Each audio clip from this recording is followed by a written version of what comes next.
Welcome to our channel. If you want to activate your Pluto TV subscription and start watching, follow these step-by-step instructions to ensure everything is set up properly and works smoothly.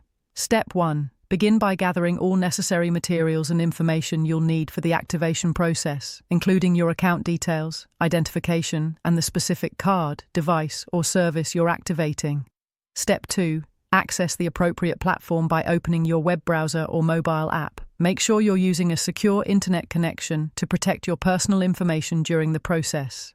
Step 3. Locate the activation section within the platform. This is typically found in your account settings, under a menu labeled Activate, Register, or Get Started. Look for clear instructions or prompts. Step 4. Enter all required information accurately, including card numbers, serial codes, or account credentials.